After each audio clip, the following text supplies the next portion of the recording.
We have some major breaking news this evening as it has been announced and confirmed that Stewart Friesen has been disqualified from the NASCAR Craftsman Truck Series at Indianapolis Raceway Park. What's going on, guys? It's Daniel and welcome back to the video.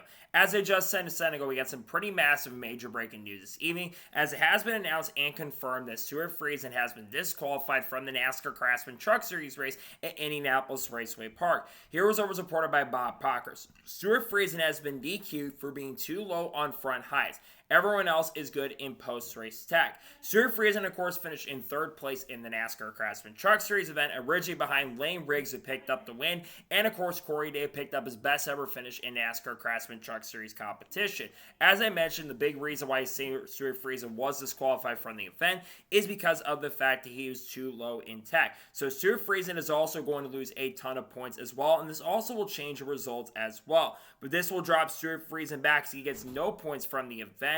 He will go, I believe, down to around 400 points. So I believe that Ben Rhodes jumps ahead of him in the regular season standings. Raj Kurth does as well. And I believe Gio Ruggiero, if he didn't jump him, it'd be very close at this particular moment in point, even though Gio really struggled in the event. But other changes are happening. Of course, Lane Riggs and Corey Day, they both did pass inspection, by the way. So both, you don't have to worry about that. Lane Riggs is good to go. And Corey Day is good to go as well. This means now that Corey Hahn moves up to third position, who, of course, clinched the regular season championship. Grant Enfinger moves up to fourth. Ty Majeski moves up to fifth. Chandler Smith moves up to sixth. Dale Hemrick moves up to seventh. Tyler Anker moves up to eighth. Ross Chastain goes up to ninth position. And Raj Kurth scores another top 10. Ben Rhodes moves up to 11th position. Luke Fenhaus finishes 12th. Tanner Gray finishes in 13th. Caden Honeycutt finishes in 14th. Jake Garcia finishes 15th. Brendan Butterbean Queen finishes in 16th position. Connors Mosak moves up to 17th. Matt Crafton moves up to 18th. Dawson Sutton moves up to 19th. And Jack Wood moves up to 20th. Matt Mills goes up to 21st. Andres Perez moves up to 22nd. Brent Cruz moves up to 23rd. Spencer Boyd moved up to 24th. Gio Ruggiero moved up to 25th. Tony Breidiger moved up to 26th. Frankie Muniz moved up to 27th. 28th for Gray Van Alst. 29th for Jordan Anderson. And Jason Alexander moves up to 30th. Norm Benning moves up to 31st. AJ Weller or Josh Rayum finished in 32nd. 33rd place finisher Boston Oliver. 34th for Cody Dennison. And because of this for Stewart Friesen, he'll drop back to last position in 35th with him being disqualified.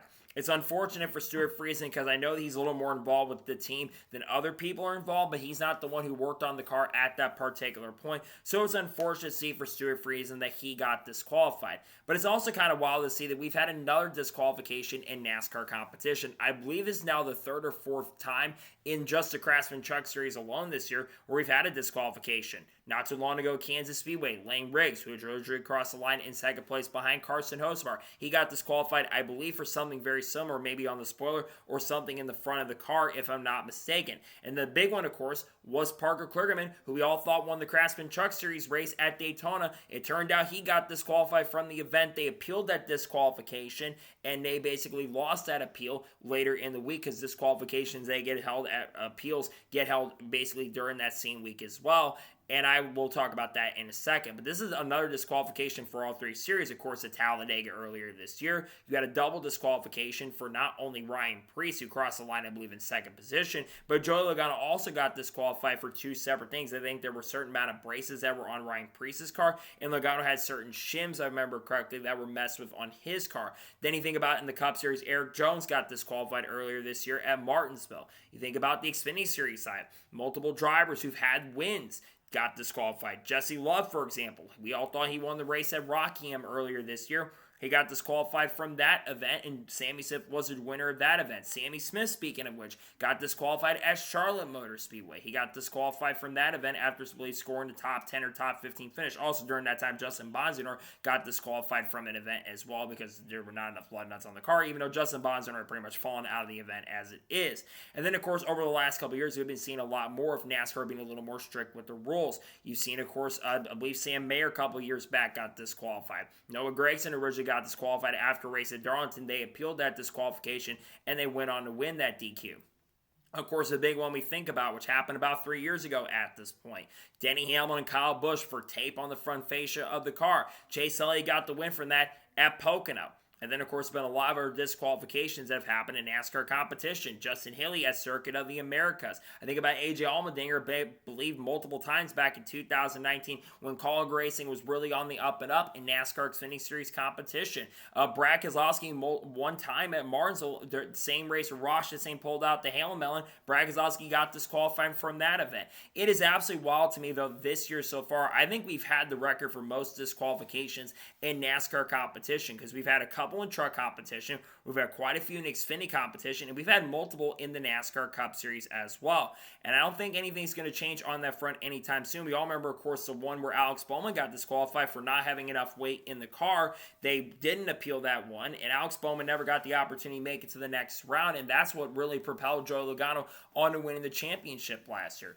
Overall, still a really big deal, though, that Stewart Friesen got disqualified. Now, a big question I think we're all going to have to ask is, what does this mean for Stewart Friesen? Well, of course, Stewart Friesen, it really doesn't matter to him as it is because Stewart Friesen has already guaranteed a spot into NASCAR Craftsman Truck Series Plus. With winning that truck race at Michigan, he won't have to worry about that because, yes, he does lose a ton of points that he could have definitely used, especially help in the regular season points. Let's say he finishes inside of the top 10. He could have gotten some extra bonus points to really help him out because he hasn't really won any stages so far this year, so those points could have really helped out, but he doesn't lose any of his playoff points, and it doesn't really affect him on that front. But it's just disappointing for Stewart Friesen, and I also do not expect that he will appeal it. If he had won the Truck Series race, which he almost did win the truck race, by the way, if he had won that event, there absolutely would have been a chance that he could have tried to appeal it, but obviously, of course, they won't appeal it at this point. Again, like I mentioned already, though, Lane Riggs, he's good to go. He doesn't have to worry about it at this point. He's set, and Corey Day also, they're both good to go.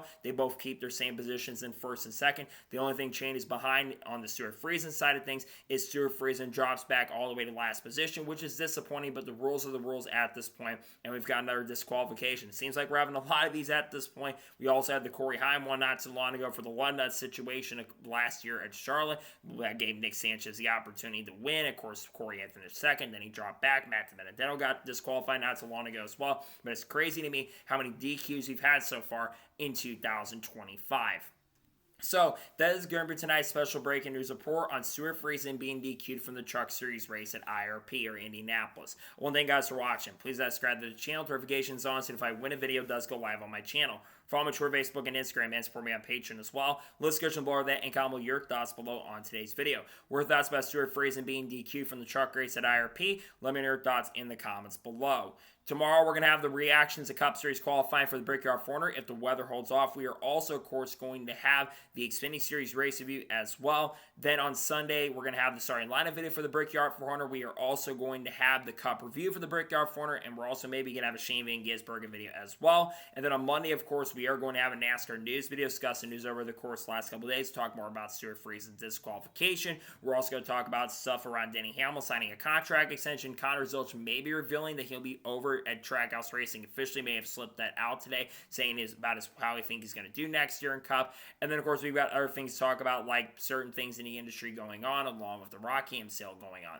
We got content coming on people like Haley Deegan, Shane Van Gisbergen, Cards, Kurt Busch, Kyle Busch, Paul Watts, Ross Chastain, Sheldon Creed, Sam Mayer, Frankie Muniz, Connor Zilch, Carson Quaffle, other things like Cletus Safran, Dodge Ram, Chase Elliott, Kyle Larson, Kyle Busch, you name it, all the good stuff we'll be talking about on the channel in the coming days, weeks, along with Eric Almirola and Chandler Smith. So anyways, like I said, I want to thank you guys for watching today's episode, and I'll see you guys next time for more great, awesome NASCAR content, other motorsports content on the channel like this. Take care, everybody.